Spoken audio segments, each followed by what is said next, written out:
말씀은 신명기 14장 22절에서 27절까지입니다. 신명기 14장 22절에서 27절까지를 저희가 함께 교독하도록 하겠습니다. 제가 먼저 읽겠습니다. 너는 마땅히 매년 토지 소산의 11조를 드릴 것이며, 여러분입니다.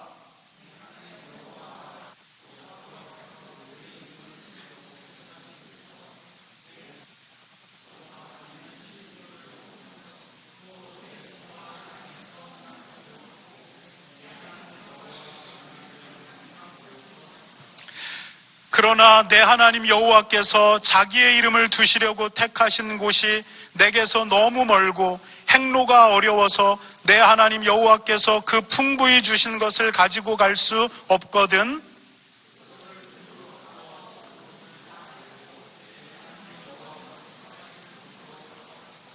내 마음에 원하는 모든 것을 그 돈으로 사되 소나 양이나 포도주나 독주 등 내 마음에 원하는 모든 것을 구하고 거기 내 하나님 여호와 앞에서 너와 내 권속이 함께 먹고 즐거워할 것이며, 함께 읽겠습니다. 시작.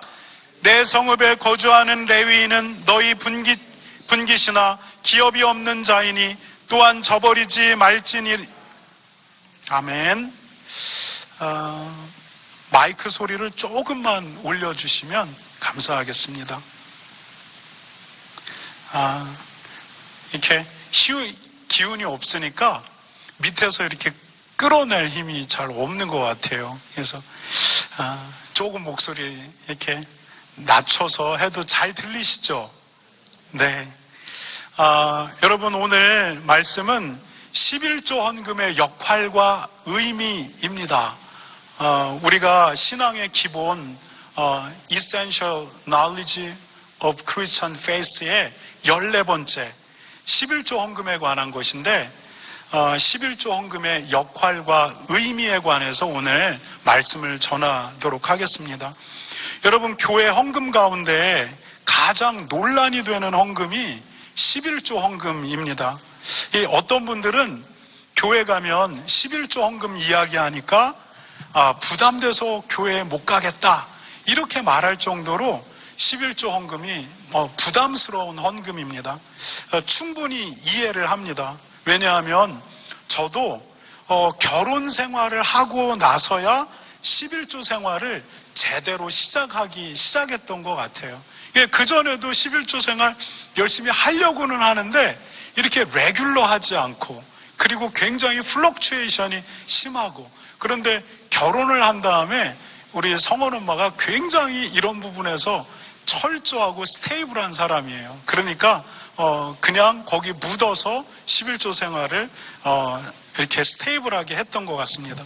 여러분, 그만큼 11조가 정말 부담되고 결단하기가 쉽지 않은 헌금이에요. 그래서 사실은 오늘 이 설교를 하면서 혹여나 우리 교회 처음 방문하는 사람이 오는 사람이 있으면 어떡하나, 근데 오자마자 11조에 대한 설교 들으면 얼마나 부담이 될까, 이 생각을 가졌는데 다행히 아무도 없어요. 그래가지고 제가 하나님 감사합니다 이런 생각은 좀 들어요. 여러분, 오늘 우리가 이 11조 헌금에 대해서 성경을 바탕으로 조금 더 깊은 이해를 가져보려고 해요. 여러분, 11조 헌금은 하나님께서 이스라엘 백성들에게 요구하시면서 시작됩니다. 여러분, 사람의 열심으로 하나님, 내가 하나님을 위해서 이렇게 하겠습니다, 이렇게 시작된 헌금이 아닙니다. 하나님이 이스라엘 백성들에게 너희가 나에게 10분의 1을 드려라, 이렇게 요구하면서 이 11조 제도가 시작이 되었습니다. 그러면 여러분, 굉장히 중요해요. 인간의 헌신으로 시작된 것이 아니라 하나님이 요구하셨다, 하나님의 명령으로부터 시작되었다. 그러면 그 이유, 의미, 목적, 이것을 우리가 다 이해할 필요가 있습니다. 여러분, 하나님이 오늘 본문에 보면 이스라엘 백성들에게 매년 토지 소산의 11조를 하나님 앞에 드리라, 이렇게 이야기합니다. 토지 소산, 뭐냐면 농사를 짓고 나서 거기서 보리와 밀과 포도와 그리고 감람나무 열매 이런 거 다 소독을 거둔 다음에 여기서 10분의 1을 딱 띄어서 하나님 앞에 드리라는 겁니다. 여러분, 그러면 토지소산의 11조만을 하나님 앞에 드리느냐? 그렇지 않습니다. 이스라엘 백성들의 주된 산업 가운데 하나가 뭐냐면 짐승을 기르는 목축입니다. 목축에도 11조가 레위기에 보면 요구됩니다. 하나님이 이스라엘 백성들에게 양을 키우고 소를 키우고 염소를 키운 다음에 이것들을 11조로 드릴 때 어떻게 드리냐면 짐승들을 우리 안으로 이렇게 다 불러드리라고 합니다. 그래서 짐승들을 목자가 우리 안에 불러드리면 이제 우리 안으로 들어갈 거 아닙니까? 그러면은 목자가 짐승 우리 앞에 딱 서가지고 한 마리, 두 마리, 세 마리 딱 다 들어가다가 10번째 걸리는 짐승 요거를 11조로 딱 떼놓습니다. 여러분, 이것이 큰 놈이건 작은 놈이건 상관이 없습니다. 이것이 병이 들었건 병들지 않았건 상관이 없습니다. 이것이 순놈이건 암놈이건도 상관이 없습니다. 여러분, 짐승을 키우는 사람들에게 암컷은 되게 중요해요. 왜냐하면 새끼를 낳아야 되니까. 그런데 이 걸리는 것이 10번째 걸리는 것이 암놈이라고 해도 이것을 하나님 앞에 드려야 한다라고 하는 겁니다. 여러분, 무조건 토지소산의 10분의 1 그리고 내가 기른 짐승의 10분의 1을 하나님 앞에 드려라. 이것이 하나님이 이스라엘 백성들에게 요구한 11조입니다. 그런데 하나님은 이 11조를 어디에다가 드려야 하는지에 대해서도 정확하게 지정합니다. 뭐라고 이야기하냐면 하나님이 이스라엘 백성들에게 내가 한 장소를 택하겠다. 그리고 그 택한 곳에 가서 11조를 드려라. 이렇게 이야기합니다. 여러분, 그곳이 어디일까요? 이스라엘 백성들의 예배의 중심 처소였습니다. 이스라엘 백성들이 예배로 모이는 그곳에서 하나님이 11조를 드리라 이렇게 이야기하는 겁니다. 여러분, 그곳이 사사시대 이후 이제 여호수아 정복시대에는 실로였을 것 같아요. 그리고 그 이후에는 예루살렘 성전이 그곳이 되었을 것 같아요. 하나님이 정해놓은 곳, 그리고 이스라엘 백성들이 가서 예배하는 곳, 그곳에서 11조를 드려라. 그런데 문제가 있습니다. 11조를 드리게 되는데 어떻게 백석 중에 10분의 1이면 10석인데 그거를 메고 어떻게 갑니까? 이게 포도주를 이렇게 짜가지고 포도주가 이제 100갤런이 나와서 거기서 10갤런을 지고 가는데 저 변두리에 사는 사람이 실로나 예루살렘까지 어떻게 그것을 지고 갑니까? 양 100마리 중에 10마리 어떻게 그거를 끌고 예루살렘까지 올라갑니까? 그러니까 하나님이 오늘 본문에서 뭐라고 얘기하냐면 그럴 경우에 방법이 있지 이렇게 얘기하는 겁니다. 그렇다고 핑계대지 말아라 이렇게 얘기하고 그럴 경우에는 너 그걸 돈으로 다 바꿔갖고 가라. 돈으로 바꿔서 걸어 올라가서 실로하고 예루살렘에 도달하면 그곳에서 그것으로 다시 짐승 사고 곡식 사가지고 성전에 11조 바쳐라. 예외는 없다. 이렇게 이야기하는 겁니다. 토지 소산, 짐승, 그리고 정해진 장소까지 어떻게 갖고 갑니까? 그러면 돈 바꿔가서 가설에도 내라. 하나님이 이스라엘 백성들에게 철저하게 소득의 10분의 1을 요구하셨습니다. 여러분, 이것이 이스라엘 백성의 11조 제도입니다. 그러면 하나님은 무엇 때문에 이스라엘 백성들에게 이 11조를 요구하셨을까? 왜 우리 소득의 10분의 1을 내놓으라고 하나님이 말씀하시는 겁니까? 여러분, PPT를 보면 11조에는 구약에 보면 크게 3개, 넓게는 4개의 목적이 있어요. 하나님이 요구한 이유가 있죠. 11조, 이거 걷어서 하나님이 여기에 써라 이렇게 이야기하는데 첫 번째가 뭐냐면 제사장들과 레위인들의 생활을 책임져 주는 겁니다. 여러분, 이스라엘에서 예배를 주관하는 사람들, 제사를 주관하는 사람들이 제사장들과 레위인들입니다. 하나님이 이 11조를 통해서 제사장과 레위인들이 그 일에 집중할 수 있도록 생활을 책임져라. 이스라엘 백성들에게 이렇게 요구하셨습니다. 그리고 두 번째는 뭐냐면 성전 예배가 지속되게 하라는 겁니다. 여러분, 성전이 운영되고 성전이 관리되려고 한다면 그 안에 많은 경비들이 일어나게 됩니다. 그것을 이스라엘의 11조로 충당하게 됩니다. 그리고 또 뭐가 있냐면 가난한 사람들을 돕는 것이 11조의 목적입니다. 그리고 성전 예배에 참여하는 사람들이 함께 먹고 마시게 되는 것, 이것이 11조의 목적이 됩니다. 여러분, 이것을 통해서 결국 하나님이 이스라엘 가운데 유지하려고 했던 것, 그게 뭐냐면 이스라엘이 하나님을 경배하는 경배의 시스템입니다. 이스라엘 백성들 가운데 하나님을 예배하는 예배와 경배의 시스템이 결국은 이 11조로 유지되는 겁니다. 만약에 이 11조가 사라지게 되면 이스라엘 가운데 이 경배와 예배의 시스템이 붕괴돼 버리는 겁니다. 여러분, 제사장들과 레위인들은 이제 더 이상 자기 일에 집중하지 못합니다. 그들은 먹고 살기 위해서 이곳저곳을 떠돌게 됩니다. 여러분, 그것이 사사기 이후에 등장한 일들이었죠.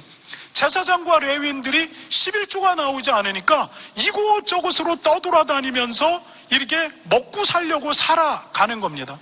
여러분, 11조가 더 이상 나오지 않으니까 성전 제사가 운영되지가 않는 겁니다.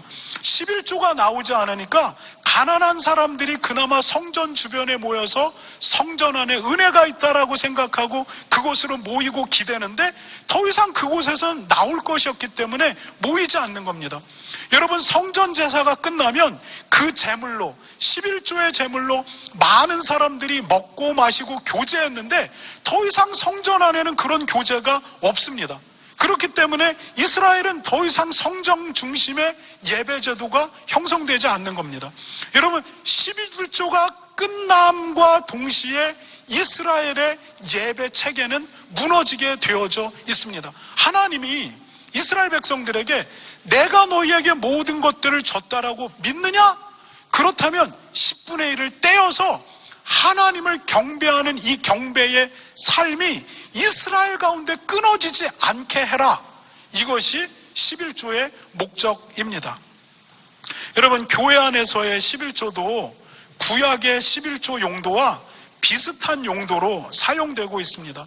여러분, 교회 안에서의 가장 큰 헌금이 11조 헌금이에요. 그래서 먼저는 구약의 용도와 동일하게 목회자의 사례비를 지급하게 됩니다.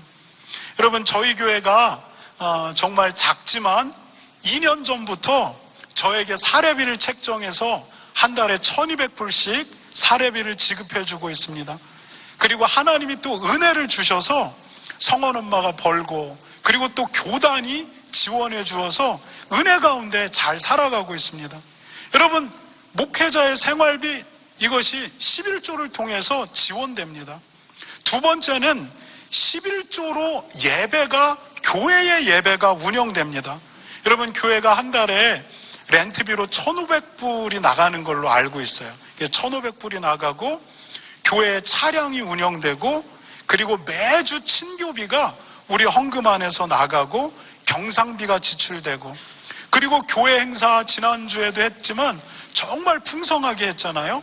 그것들이 우리의 헌금 속에서 풍성하게 지출되어지고 있습니다.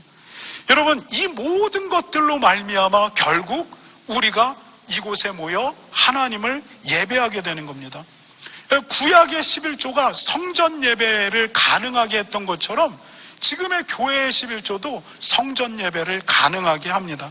여러분, 세 번째로 구약의 11조가 가난한 사람들을 돕고 하나님 나라를 확장시키는 일을 했다면 지금도 동일하게 교회의 11조로 구제와 선교를 하게 됩니다. 여러분, 은혜와 평강교회 매월 9분의 선교사님들에게 900불의 후원을 하고 있어요.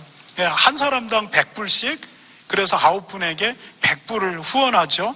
그리고 한 분 파송 선교사님에게 700불씩을 매달 후원하고 있습니다. 이제 쿠바를 어떻게 결정할 것인가를 이제 갔다 오면서 결정하게 되는데, 우리 정경석 선교사님에게 그렇게 나가죠. 그리고 또 교단 안에 있기 때문에 교단의 선교비, 협동비, 그리고 침례교 지방회 모임, 그리고 때때마다 일어나는 지역에서 요청되는 후원 모임, 이런 것들에 끊임없이 교회가 응답합니다. 그리고 남아있는 재정이 있다면 더 필요한 곳에 선교지로 어떻게든 모으고 아껴서 보내려고 하고 정말 그렇게 했습니다. 그것에 대해서 여러분들이 다 알고 있을 것입니다. 여러분, 교회가 개척되고 지금까지 은혜와 평강교회는 이 루틴을 계속해서 잘 감당했습니다. 한 번도 재정에 있어서 은혜와 평강교회가 뒤로 물러났던 적이 없습니다. 옥빌로 이전할 때 결국 이곳에 함께 온 가정이 5가정밖에 없었어요. 그럼에도 불구하고 우리는 이것을 멈췄던 적이 없고 여기에서 뒤로 물러났던 적이 없습니다. 여러분, 어떻게 이것이 가능합니까? 하나님의 은혜입니다. 어떻게 가능했는지 저도 잘 모르겠습니다. 그런데 하나님이 그렇게 감당하게 했습니다. 그리고 그 은혜를 아는 사람들의 믿음의 순종 때문에 결국 계속해서 교회는 이렇게 왔습니다. 여러분, 교회는 이러한 믿음, 이러한 순종 위에서 세워지고 자라는 것입니다. 여러분, 교회가 그냥 존재한다고 생각하지 마시기 바랍니다. 교회는 하나님의 은혜, 그리고 그 은혜를 아는 사람들의 순종과 헌신과 인내, 이것을 통해 교회는 세워지는 겁니다. 여러분, 우리가 쉽게 교회를 비판해요. 교회 이렇다 저렇다. 아니에요. 여러분, 누군가는 이 교회를 하나님 앞에서 붙들어 나가기 위해서 자신의 모든 것들을 드리고 자신의 가진 모든 것들을 헌신하고 그리고 자기의 수고의 진들을 다 빼내가면서 하나님 앞에 그러고 있다라고 하는 사실, 여러분 기억하시기 바라요. 그래서 함부로 교회를 비판하면 안 돼요. 교회가 이렇고 저렇고, 여러분 그것은 교회 안에 그 수고와 헌신에 대한 이해가 아무것도 없는 사람이 할 수 있는 이야기예요. 한 번도 그것을 붙들고 고민해봤던 적이 없는, 하나님 앞에 눈물로 순종으로 나갔던 적이 없는 사람들이 교회를 쉽게 함부로 이야기하는 겁니다. 그러나 그 자리에서 하나님 앞에 믿음의 순종과 헌신을 드리고 있는 그 사람들은 절대 교회에 대해서 함부로 말하지 못합니다. 여러분, 교회는 이 땅에 강력한 영향력을 갖고 있는 하나님의 진입니다. 여러분, 그리고 이것은 누군가의 순종과 헌신을 통해 이루어지는데 그 중요한 요소 중에 하나가 헌금이고 그리고 11조라고 하는 사실을 여러분들이 기억하시기 바랍니다. 여러분, 그러면 우리가 이 정도 이야기하면 우리가 성경을 우리가 조금 알잖아요. 그러니까 우리가 이런 질문을 하게 됩니다. 목사님, 11조는 구약의 율법이고 그리스도인들은 이 율법에서 자유로운 사람들 아닙니까? 그렇기 때문에 우리는 11조에 대한 부담에서 자유로울 수 있는 것 아닙니까? 여러분, 틀릴까요? 맞을까요? 정답을 이야기하면 틀린 말이 아니고 맞는 말입니다. 여러분, 그리스도인은 구약의 율법 조문을 따라 사는 사람들이 아닙니다. 여러분, 율법의 조문을 따라 산다라고 사도 바울이 표현하는데 그게 뭐냐면 율법 1, 율법 2, 율법 3 이렇게 쭉 종이에 적듯이 적어놓고 지켰다 안 지켰다, 지켰다 안 지켰다, 이것이 바로 율법의 조문을 따라 사는 삶입니다. 여러분, 그리스도인은 이 율법의 조문을 따라 살지 않습니다. 그러면 그리스도인은 어떻게 삽니까? 그리스도인은 이미 율법이 되신 성령님을 따라 삽니다. 여러분, 성경에서 누구든지 예수님을 주인으로 받아들이고 고백한 사람들에게 하나님이 하나님의 영이신 성령을 보내겠다라고 말해요. 여러분, 우리가 여전히 우리가 들어온 사람들이니까 이게 잘 믿겨지지가 않아요. 어떻게 내 안에 성령이 오신다는 얘기지? 그러나 예수 그리스도로 말미암아 우리의 죄가 속죄함을 받고 우리 안에 하나님이 약속대로 성령이 와 계십니다. 그리고 그리스도인은 이제 율법의 조문을 따라 사는 것이 아니라 우리 안에 오신 성령님을 따라 사는 사람들입니다. 여러분, 그러면 율법을 따라 사는 삶, 성령을 따라 사는 삶, 무엇이 다르다라고 하는 것입니까? 여러분, 율법을 따라 사는 삶을 사도 바울은 어린아이와 같은 삶이라고 이야기하고, 성령을 따라 사는 삶을 어른의, 믿음의 장성한 어른이 된 삶이라고 이야기합니다. 그래서 사도 바울이 어린아이에 있지 말고 어른으로 좀 자라나라 라고 고린도 교회에게 이야기하는 겁니다. 여러분, 제가 우리 성원이에게 몇 가지 규칙들을 줍니다. 성원아, 주말 전에는 드라마 보면 안 돼. 그 다음에 엄마가 성원아, 주말 전에는 핸드폰 함부로 하면 안 돼. 성원아, 신앙생활은 이렇게 해야 돼. 성원아, 너 용돈 받으면 11조 이렇게 띄어야 돼. 이것까지 다 띄어야 돼. 그리고 이거는 너 이렇게 해야 돼. 옷은 이렇게 입어야 돼.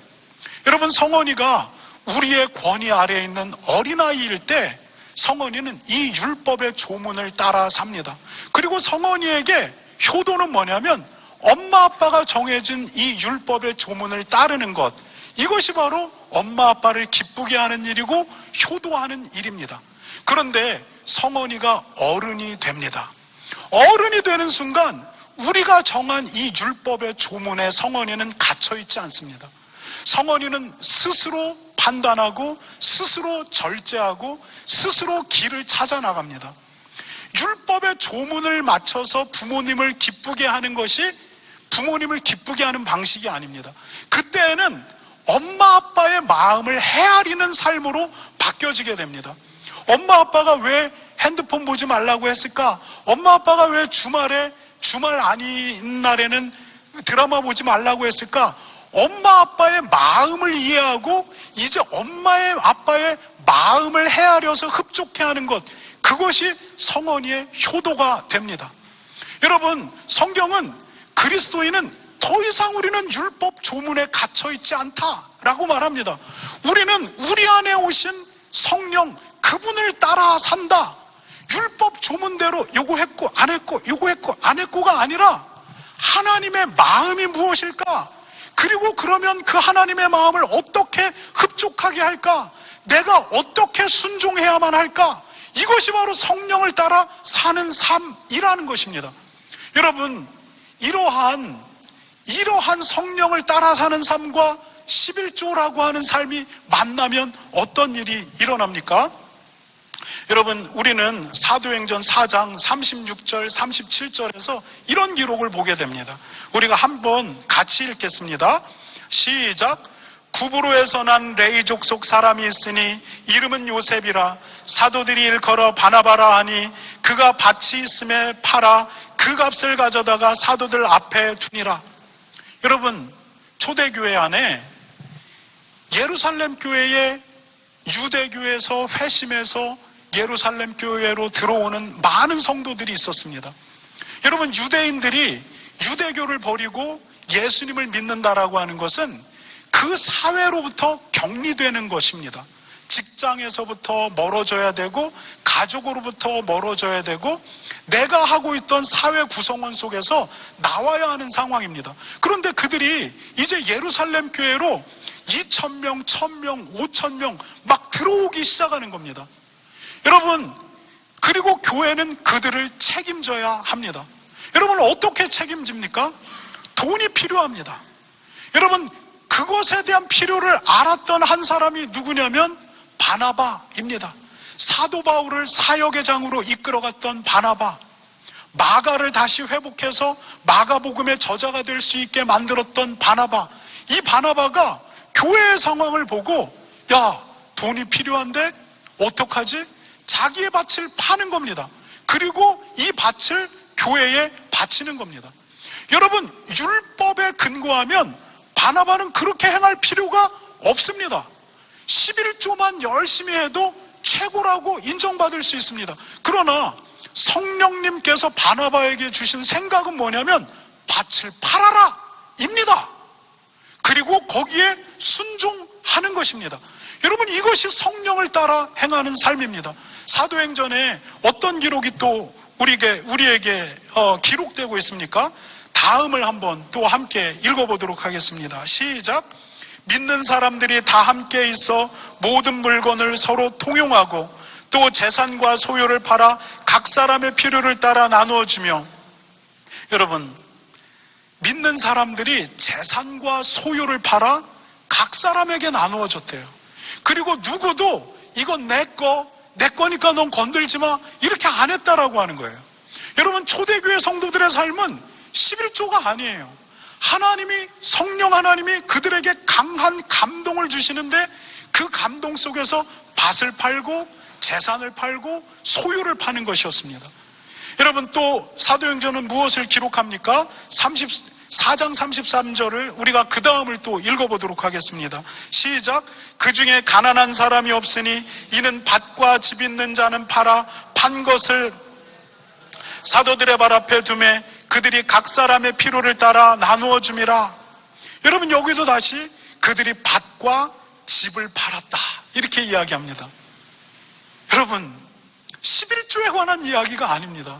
11조를 했냐 안 했느냐 이것에 관한 이야기를 이야기하는 것이 아닙니다. 성령을 따라 사는 삶에 하나님이 지금 나에게 무엇을 말씀하시고 내가 무엇을 책임지고 있어야 하는가에 대한 도전을 주셨고, 그리고 성령의 인도하심을 따라 그 일들을 행하는 것입니다. 여러분, 11조는 단순히 구약의 율법이기 때문에 하냐 마냐 이렇게 이야기하는 것이 어쩌면 정말 우리는 어린아이와 같은 신앙 안에 있는 것일 수도 있습니다. 여러분, 성령님께서 우리에게 감동하시는 대로 11조는 행하는 것입니다. 하나님께서 어떤 분들에게는 그냥 너 렌트비 감당하기도 힘든데 렌트비 감당하고 그냥 아이들 학비에 최선을 다해, 하나님이 이렇게 말씀하실 수 있습니다. 그러면 11조 너무 그것에 시험 들지 말고 주님 죄송해요, 그냥 이렇게 이 부담을 내려놓을게요. 그리고 렌트비 내고 아이들 학비 내고 오늘 당장 먹을 거 이렇게 살아가면 됩니다. 그러나 어떤 분들에겐 하나님이 구약이 최소한 10분의 1을 정했는데 그거 이제 할 때 됐지 않았느냐 이렇게 말씀하시면 알겠다라고 한 발 내딛는 결단을 하는 겁니다. 여러분, 어떤 분들에게는 11조가 뭐야, 내가 너에게 준 게 뭔데, 재산 팔아, 그리고 그거 나한테 내놔, 그러면 거기에 순종하는 것입니다. 여러분, 이것이 율법의 조문을 따라 사는 삶이 아니라 성령을 따라 사는 삶입니다. 여러분, 하나님이 여러분에게 11조에 대한 어떤 마음을 주고 있습니까? 그 마음에 순종하시기 바랍니다. 성령을 따라서 하나님이 너 지금 11조 하면 너네 다 깨진다, 스탑, 이거 투마치, 너의 의야, 이렇게 성령님이 막으시면 하지 마세요. 그러나 성령님이 할 때 됐지 않았냐, 너도 너의 책임을 해야 되지 않겠냐 라고 말하면 거기에 순종하세요. 누군가에게 11조가 뭐야, 내가 너에게 11조 하라고 이렇게 했어? 그 이상을 하나님이 요구하신다면 네, 하나님 알겠습니다, 성령을 따라 결정하시고 행하시는 여러분들이 되시기 바랍니다. 여러분, 하나님이 우리에게 11조를 하라고 요구만 하지 않습니다. 하나님이 우리에게 11조에 대한 축복과 거기에 대한 약속의 말씀을 하시는데, 우리가 본문 23절을 한번 같이 읽어보도록 하겠습니다. 함께 읽겠습니다. 내 하나님 여호와 앞 곧 여호와께서 그의 이름을 두시려고 택하신 곳에서 내 곡식과 포도주와 기름의 11조를 먹으며 또 내 소와 양의 처음 난 것을 먹고 내 하나님 여호와 경외하기를 항상 배울 것이니라. 여러분, 오늘 본문에 보면 하나님이 11조를 통해서 하나님 경외하는 법을 배워라 이렇게 말씀하세요. 11조를 통해서 하나님을 경외하는 법을 배워라. 네, 어떻게 배울까요? 우리가 이렇게 생각할 수가 있어요. 그렇지, 11조를 가지고 이스라엘 성전 예배로 가고 그곳에서 성전 제사가 드려지는 광경을 보고 그리고 그곳에서 흘러나오는 율법에 대한 암송을 들으면서 아, 하나님의 백성은 이렇게 사는구나, 하나님은 이렇게 경외하는구나, 이렇게 배울 수도 있습니다. 그런데 여러분, 또 다른 방식의 하나님을 경외하는 방법을 배우는 것이 있는데 그것이 뭐냐면 하나님이 11조를 통해 약속하셨던 축복을 경험하게 되는 겁니다. 여러분, 분명 나는 내 소득의 10분의 1을 하나님 앞에 캐스팅 아웃, 애따 모르겠다 하나님, 이런 결단이 필요해요. 나도 모르겠다 이렇게 던져내는 결단. 이게 돈이 그냥 빠져나간 것 같아요. 내가 먹는 것도 아니고 내가 쓰는 것도 아니고 그냥 생돈을 날려버린 것 같아요. 그런데 손해인 것 같고 없어진 것 같은데 내 삶을 돌아보니까 그렇지 않은 거예요. 하나님이 절대 그런 방식으로 일하지 않는 것을 보는 겁니다. 하나님이 내 삶에 채우시는 것을 계속 경험하는 겁니다. 여러분, 이것을 통해서 우리가 하나님 앞에 순종했을 때, 하나님 앞에 헌신했을 때 우리의 삶을 붙드시는구나 라고 하는 것을 경험하는 겁니다. 반대로 하나님 이거 아까운데 이거 오늘 내가 먹겠습니다 라고 하고 내가 딱 챙겼는데, 내가 아꼈는데, 내가 세이브했는데 그런데 내 의지와 다르게 다른 곳에서 텅텅 터져나가는 겁니다. 모으려고 해도 새나가는 겁니다. 내가 주려고 해도 계속 내 손에서 벗어나는 겁니다. 여러분, 이것들을 경험하게 되면서 하나님을 경외하는 법을 배우는 겁니다. 하나님의 약속이 사실인 것과 하나님을 의지할 때 하나님이 행하시는 일들을 보게 되는 겁니다. 여기에서 하나님을 배우라고 지금 말하고 있는 것입니다. 여러분, 오늘 신명기 이 말씀은 뭐냐면 하나님이 이스라엘 백성들에게 가나안에 들어가기 전 광야에서 주신 말씀입니다. 하나님이 이 11조에 대한 규례도 이스라엘 백성들에게 얘들아, 너네 광야에서 가나안으로 들어가 정착하게 되거든 이 11조의 규례대로 살아봐라. 그리고 내가 너희의 삶을 붙들어주는지 안 붙들어주는지 테스트해봐라, 이렇게 이야기하는 겁니다. 그리고 만약에 하나님이 나를 붙들어주고 있다라고 하는 것을 발견했다면 그대로 살아라, 이렇게 이야기하는 겁니다. 여러분, 하나님을 테스트하시기 바랍니다. 하나님의 말씀대로 하나님, 내가 나의 재정의 의무를 하나님 앞에 해보겠습니다. 그러면 하나님이 나를 붙드시는지 안 붙드시는지 내가 테스트해 볼 테니까 하나님 나를 이끌어가 달라고 믿음으로 하나님 앞에 여러분 행해 보시기 바랍니다. 여러분, 만약에 이 테스트도 하나도 안 하고 하나도 해보지 않고 우리가 하나님 앞에 불평할 수는 없습니다. 하나님 나에게 복도 주지 않고 하나님 날 재정적으로 넉넉하게 해보시는 적도 없고 하나님 늘 날마다 쪼들리게 살고, 여러분, 우리가 하나님을 한 번도 시험해 본 적이 없으면서 하나님 왜 나한테 이렇게 하냐고 라고 말하기 전에 우리가 하나님을 테스트해보는 여러분들이 되시기 바랍니다. 여러분, 그러나 11조 생활과 우리의 구원은 아무런 관계가 없습니다. 11조를 잘한다고 천국에 가고 11조 못한다고 지옥에 가는 것이 아닙니다. 여러분, 우리의 구원은 철저하게 예수님을 향한 우리의 믿음에 달려 있습니다. 우리의 구원은 예수님의 십자가의 대속을 믿고 그분을 주인으로 받아들이느냐 아니느냐에 따라 우리의 구원이 천국과 지옥으로 갈립니다. 11조로 말미암아 천국과 지옥으로 갈리는 것이 아니라는 것을 여러분 기억하시기 바랍니다.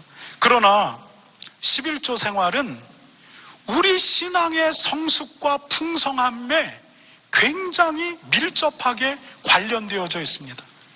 여러분, 돈이라는 것은 우리 삶에서 모든 것입니다. 돈으로 밥을 먹고, 돈으로 옷을 사고, 돈으로 차를 사고, 돈으로 집도 사고, 돈으로 전화기도 삽니다. 여러분, 어떤 사람들은 돈이 있으면 내가 원하는 부인도 살 수 있다 생각합니다. 어떤 사람들은 돈이 있으면 내가 원하는 남편도 살 수 있다 이렇게 생각합니다. 여러분, 우리는 돈으로 모든 것들을 다 바꿔냅니다. 그렇기 때문에 돈 is everything입니다. 여러분, 그런데 이 everything인 이것을 하나님 앞에 내려놓을 수 있다. 이것은 신앙의 성숙함이 없으면 절대로 되어지지 않는 것입니다. 하나님이 하나님의 백성들에게 너희는 돈과 하나님 중에 이 둘 다 섬길 수는 없다. 하나를 미워하건 하나를 사랑하건, 하나를 중히 여기건 하나를 경히 여기건, 이 둘 중에 하나를 해야 된다. 둘 다는 안 된다. 여러분, 이것의 신앙의 성숙한 표현 중에 하나가 우리 소득의 10분의 1, 11조를 하나님 앞에 드리는 행위일 수 있다라고 하는 것을 여러분 기억하셔야 합니다. 11조는 우리 구원과 전혀 상관이 없습니다. 그러나 우리 신앙의 성숙도, 그리고 우리가 신앙 안에서 겪는 풍성한 삶에 대한 것과는 밀접하게 관계되어져 있다라고 하는 것을 기억하시기 바랍니다. 여러분, 그리고 11조는 구약의 율법대로 기계적이지 않습니다. 여러분, 우리는 구약을 또 너무 이렇게 스트릭하게 생각하는 경향이 있잖아요. 율법 하면. 그러나 율법을 조금 더 이렇게 진지하게 알아가 보면 율법 안에 얼마나 헤세드, 자비가 많은지 우리가 알게 됩니다. 여러분, 하나님이 이스라엘 백성들에게 21조를 요구할 때 상황은 어떤 상황이냐? 이스라엘 백성들이 아직 광야에 있습니다. 이스라엘 백성들이 광야에서 만나를 먹을 때예요. 아침마다 만나가 내리면 그 만나를 걷어다가 먹고, 고기가 부족하면 하나님이 메추라기를 몰아서 메추라기를 먹을 때고, 물이 필요하면 반석에서 샘물을 터지게 해서 물을 먹을 때예요. 여러분, 하나님이 이때 이스라엘 백성들에게 기계적인 11조를 요구하지 않았습니다. 하나님이 이스라엘 백성들에게 너희가 곧 이 광야의 삶을 끝낸다. 그리고 너희들은 가나안으로 들어간다. 만약에 가나안에 들어가게 되면 너희들이 토지 소산의 11조 하나님 앞에 드려라. 너희 가축의 11조 하나님 앞에 드려라. 어차피 하나님이 궁색하게 아침마다 준 만나 10호멜 딱 얻어가지고 10호멜 이렇게 뛸 필요는 아직까지는 없는 거예요. 그러나 하나님이 가나안 땅에서 너희를 정착하게 하실 때, 그때 하나님 앞에 11조 드려라. 그러면 하나님이 너희 소산에 너희 땅의 소산을 하나님이 붙들어 줄 것이고, 너희 짐승들을 하나님이 붙들어 줄 것이다. 너희 짐승들 가운데 낙태하게 되는 짐승은 없을 것이고, 잉태하지 못하는 짐승은 없을 것이고, 너희 열매들 가운데 익기 전에 떨어지는 열매는 없을 것이고, 황충이로부터 내가 지켜줄 것이고, 가뭄으로 말미암아 갑자기 농사가 망하는 일은 없을 것이다. 나에게 순종해라. 가나안 땅에 들어가려며 가게 되면, 이렇게 말씀하시는 겁니다. 여러분, 하나님이 이스라엘에게 이 11조를 요구할 때 기계적 순종을 요구하지 않았어요. 상황적 순종을 요구하셨죠. 여러분 안에도 11조 정말 할 수 없는 상황이라고 한다면 안 해도 괜찮습니다. 이건 구원의 문제도 아닙니다. 그러나 여러분, 성령 하나님이 이제 해야 되지 않아? 라고 말하면 순종하시기 바랍니다. 11조를 넘어서 하나님이 요구하면 거기에도 순종하시기 바랍니다. 여러분, 이것이 성령을 따라 사는 하나님의 백성의 삶입니다. 은혜와 평강교회는 직분자에 대한 헌금 규례가 있습니다. 집사님까지는 규례에 보면은 책임 있는 헌금 생활을 하는 분이라고 나옵니다. 그런데 안수 집사님을 포함해서 권사님, 장로님은 11조 생활을 하는 분이라고 명시하고 있습니다. 왜냐하면 안수 집사님 이상의 교회의 리더십은 교회 운영에 직접적인 책임을 가지고 있는 분들이기 때문입니다. 여러분, 11조를 100불하건 11조를 10불하건 50불하건 1000불하건 만불하건 상관이 없습니다. 많게 하건 적게 하건 이거는 아무 상관이 없어요. 그러나 은혜와 평강교회는 교회의 중직, 교회의 운영에 책임을 가진 분들이라고 한다면 그분들은 11조를 하는 분들이어야 한다, 이렇게 명시하고 있습니다. 여러분, 교회가 정한 교육, 그리고 신앙의 성숙, 그리고 성도들이 인정하는 신앙의 인격 속에 교회의 중직으로 세워집니다. 그리고 11조 생활로 교회의 책임을 지는 분들이 은혜와 평강교회 중직으로 세워집니다. 여러분, 11조가 절대 쉽지가 않습니다. 갑자기 결단해서 되는 것도 아닙니다. 그래서 여러분들 어린 자녀들이 있다면 지금부터 11조 생활을 훈련해 주셔야 합니다. 여러분, 우리 성원이에게 어느 순간부터 성원 엄마가 이제 통장을 만들어줬어요. 그리고 카드를 만들어주고 다 넘겨줬어요. 그리고 운영하게 해요. 그리고 용돈이 들어오면 엄마 아빠가 임모에 포켓하는 거 하나도 없고 다 줘요. 그리고 여기에서 자신의 손으로 11조를 떼게 합니다. 1불이 들어오면 10센트 떼게 합니다. 그래서 옛날에 우리 재정부에 성원이 11조가 뭐 동전이 이렇게 가니까 조금 귀찮아했던 적도 있는데, 여러분, 철저하게 그 교육들을 시켜나갑니다. 시켜나가면서 성원이가 경험하는 건 뭐냐면 하나님이 자기의 통장을 채우고 있는 것을 자기가 경험하게 됩니다. 그러면서 돈을 의지해서 사는 것이 아니라 하나님을 의지해야 한다라고 하는 생각을 갖게 되는 겁니다. 다급하고 위급한 시간에 돈이 있어야 된다, 이렇게 생각하는 것이 아니라 예전에도 우리 가정을 먹여 살린 하나님이 우리 여전히 먹여 살리겠지, 이렇게 생각을 하는 겁니다.